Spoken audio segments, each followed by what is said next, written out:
Live good morning po. For today's training video, ituturo ko po sa inyo kung paano mag-activate ng inyong Live Good account using your bank card in 3 easy steps. So ito po, i-share nyo po ito sa mga prospects ninyo, sa mga pre-enrollers nyo para ma-activate na po yung account nila using their bank cards. Alright? So ito na po, umpisa na po natin.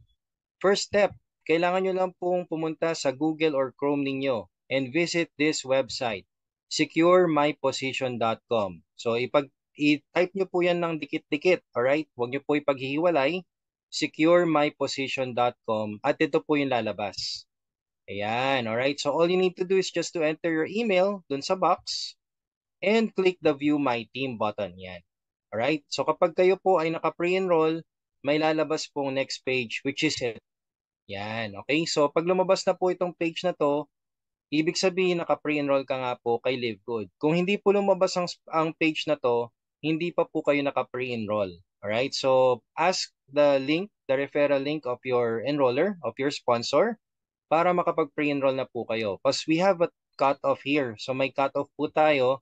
It's every Thursday. This is US time. Pero pag Manila time po, it's Friday 3 p.m. Yan po yung cut-off natin. So, all you need to do is to click the lock in your position pag okay na po kayo. Alright? Pag meron na po kayong pangbayad, pag kumpleto na po. Pero before you click that, please double check your enroller. Alright? Please double check your enroller. Kailangan nyo lang pong i-click yung box na nasa top right corner ng screen ninyo. Usually sa phone, okay, sa Android phone ninyo, makikita nyo po yung may tatlong bars na icon sa top right. Pindutin nyo lang po yon at pindutin nyo po yung My Enroller para makita nyo po kung nasa tamang enroller po kayo. Okay? Just to make sure lang po. Ngayon, kapag okay naman po, ayan, pindutin nyo po yung Lock in your position. And number 3, step 3, fill out the form na po. Okay? So, yung first name, last name, tsaka email, auto-populate na po yan kasi nga po yan po yung ginamit nyo for your pre-enrollment. Double check nyo lang po kung tama ang spelling ng inyong email. Kasi sa email natin makukuha or marireceive yung mga notification ni LiveGood. Lalo na kung kunwari makalimutan mo yung password mo. Pag nakalimutan mo yung password mo, pwede mong i-request kung ano yung password mo at isi-send ni LiveGood yun sa email mo. Okay? So, enter nyo lang po yung phone number nyo. Select the country kung nasan po kayo. Then, enter your name again. Address line number 1. Usually, dyan po yung subdivision, yung street name, barangay. Yung sitio, yung purok, yan. Sa address line number 2, dyan yung barangay. Alright? Then, city, okay? Yung state, kung kunwari nasa Manila po kayo, Quezon City, yeah, within NCR, so NCR lang po lagay nyo, pwede na. Pero pag nasa Bulacan po kayo, lagay nyo po BUL, B-U-L, kasi 2 to 3 letters lang po yan. Alright? Then zip code, yan ang importante. Dapat tama po yung zip code ninyo para ma-identify po kayo ng postal office. Okay? This is for the delivery of your orders here in LiveGood. So, after po nyan, scroll down ka lang, makikita nyo yung next information na needs to be filled out. Username, okay, lagay lang po kayo ng username, dikit-dikit po yan dapat. Numbers, letters, alright, yan po yung pwede dyan. Then, yung password nyo po, huwag nyong kalimutan, alright, huwag kalimutan yung password na yan.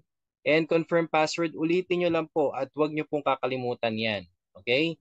Then, payment method, so since sa training na to gagamitin natin ang bank card, yan lang po yung pagpipilian nyo, credit card or cryptocurrency. So pipiliin nyo muna yung credit card. So ang credit card, nakakategory po dyan si debit card, si virtual card. Alright?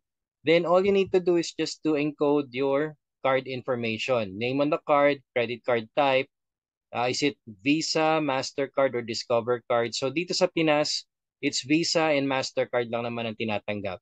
Then credit card number, expiry date, at security number. So ano ba itsura ng card? Credit card, coach team. Ito lang naman siya. So makikita nyo po dyan yung Visa and MasterCard logo sa card ninyo. Pag wala po yan, ibig sabihin ordinary ATM card lang po yan for withdrawal. Okay? So kung makikita nyo po yan, pwede po yan gamitin kay LiveGood.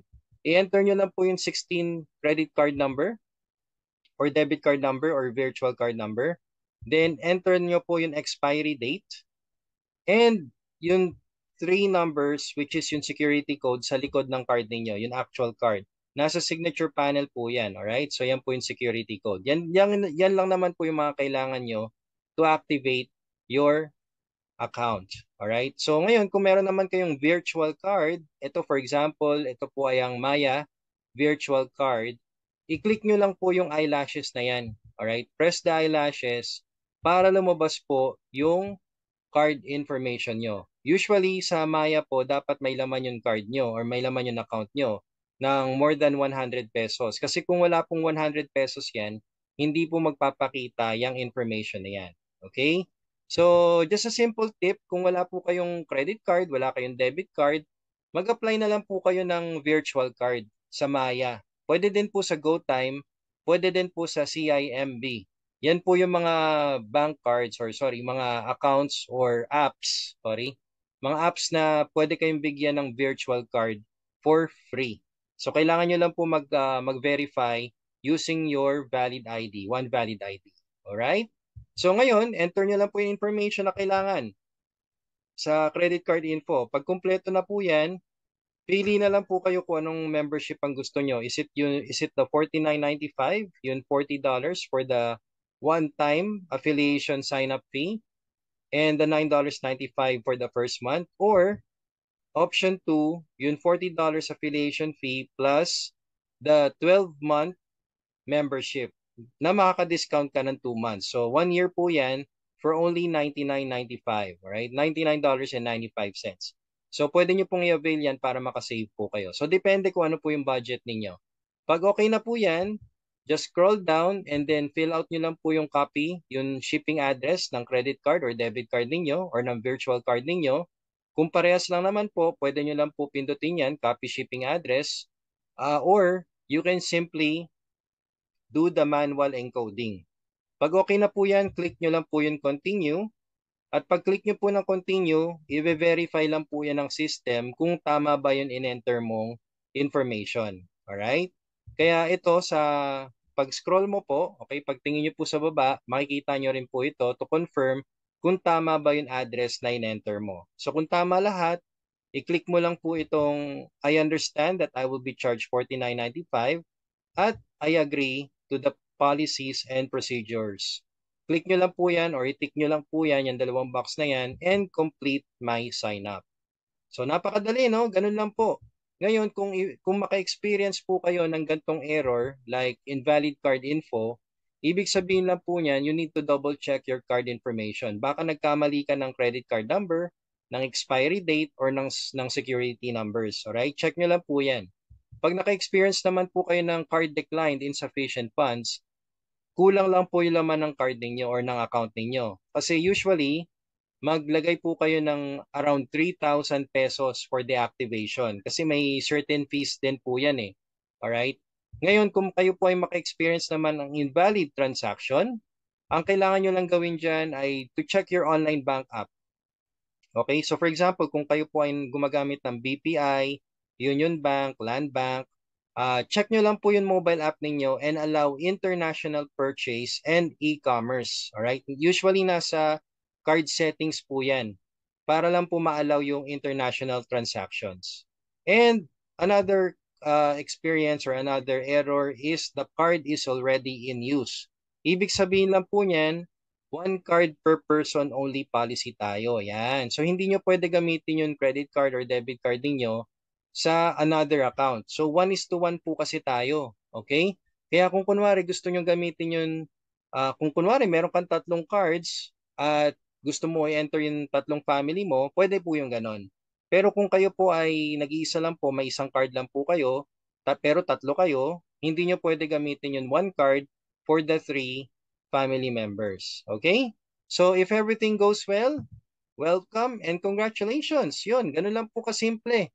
So all you need to do is just to share this video to your prospects, to your pre-enrollers, para makapag-umpisa na po silang mag-live good business. Thank you so much for watching and see you at the top.